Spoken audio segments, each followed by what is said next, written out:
as if a demolition team set off when you see the old demolitions of these old buildings. It looks like one of those scenes of an old building being purposely dynamited and blown up. Anybody who's ever watched a building being demolished on purpose knows that if you're going to do this, you have to get at the under-infrastructure of a building and bring it down. The way the structure is collapsing, this was the result of something that was planned. It's not accidental that the first tower just happened to collapse and then the second tower just happened to collapse in exactly the same way.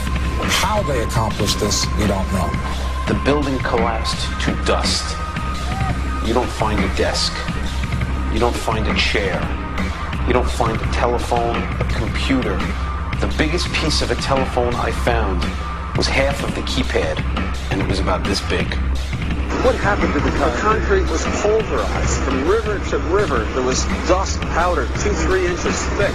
The concrete was just pulverized. In addition to those pictures we've all seen too much on television before, when a building was deliberately destroyed by well-placed dynamite to knock it down. If they had detonated, they were planned to take down a building. I heard a second explosion. There was a heavy-duty explosion. Then there was some secondary explosions and then the subsequent collapses. An explosion blew and it knocked everybody over. To me, it sounded like an explosion. It sounded like gunfire. Bang, bang, bang, bang, bang. And then all of a sudden, 3 big explosions. We heard a big explosion coming down. And then the entire top of the building just blew up. We saw some kind of explosion. By the force of the explosions. Big explosion. Blew us back into the 8th floor. Then we get to the lobby, there's this big explosion. The lobby looked as though a bomb had exploded there. A huge explosion now raining debris. It's been a huge explosion. Huge explosion that we all heard and felt. We just witnessed some kind of follow-up explosion. We heard a very loud blast explosion. And a secondary explosion at Tower 1 camp. That is another bomb going off. He thinks that there were actually devices that were planted in the building. Planted in the building.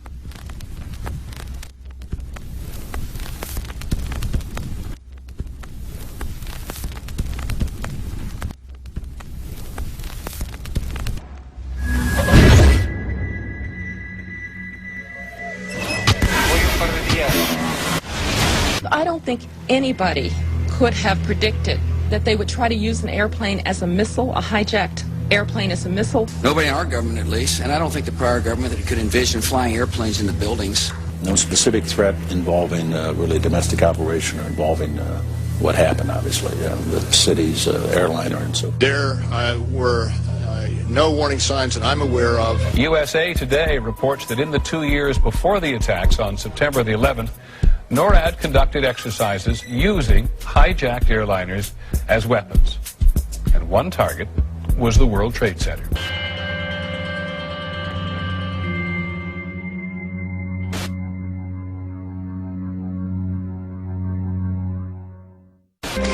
In confidential documents from the Philippines obtained by CNN, the plan was clear.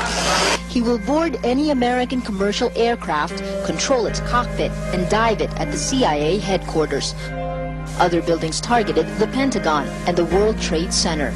Security and counterterrorism was blinking red, in the words of George Tenet, that the warnings of an imminent attack were so severe that something dramatic should have been done. It was unparalleled.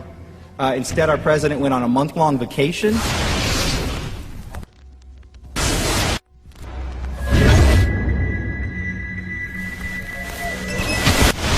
The head of Pakistani intelligence at the ISI, Mahmoud Ahmed, requested Omar Sheikh to wire $100,000 to Mohammed Atta, who was the lead hijacker.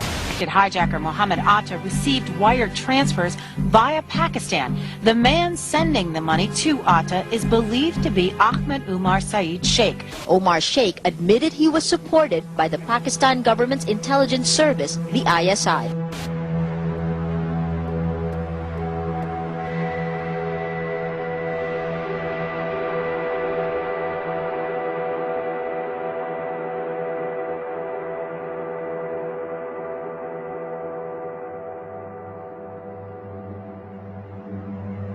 although we are told that 4 or 5 of the alleged hijackers were on each of the flights.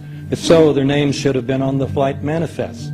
But the flight manifests that have been released contain neither the names of the alleged hijackers nor any Arab names whatsoever. We know that the men who were supposedly the hijackers had their houses, cars, credit cards paid for by the U.S. government. They were, in truth, agents. Evidence was also apparently planted. The passport of one of the hijackers on Flight 11 was allegedly found in the rubble. Goes through the fireball, through the side of the plane, and comes down the ground unscathed. But something happened. For 6 months they reported they had this passport. Boy, we've got it, we've got the proof. And then the guy stood up and was alive. Several of these 19 men are still alive.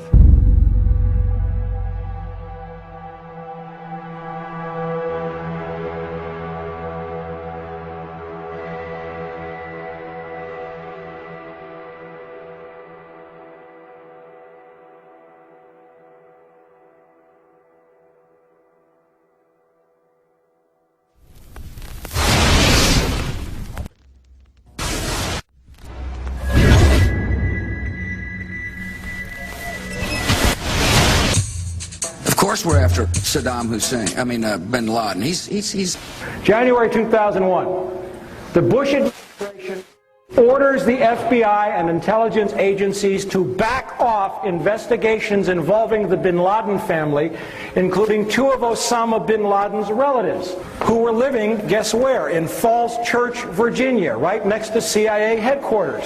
When he was already America's most wanted criminal, he reportedly spent 2 weeks in the American hospital in Dubai, was treated by an American doctor, and visited by the local CIA agent.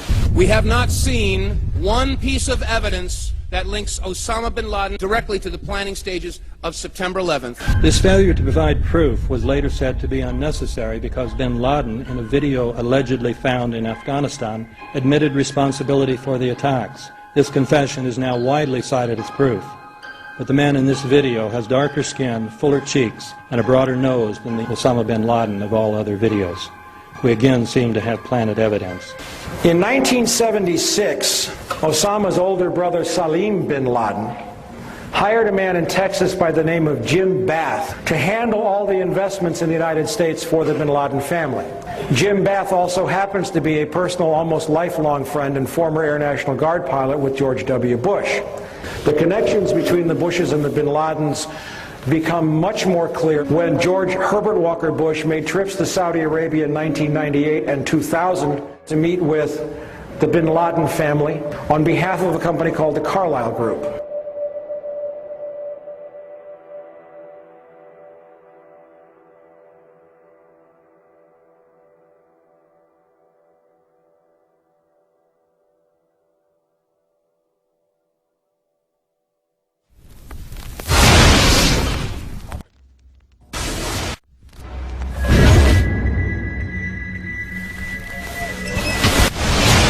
How could anyone fly a 60-ton, 125-foot wide, 44-foot tall plane through this obstacle course? The aircraft, before striking the Pentagon, reportedly executed a 270-degree downward spiral, and yet Hani Hanjour was known as a terrible pilot who could not safely fly even a small plane.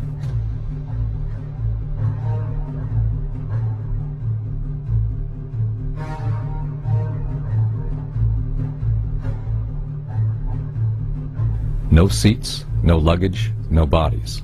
Nothing but bricks and limestone. The official explanation is that the intense heat from the jet fuel vaporized the entire plane. Flight 77 had 2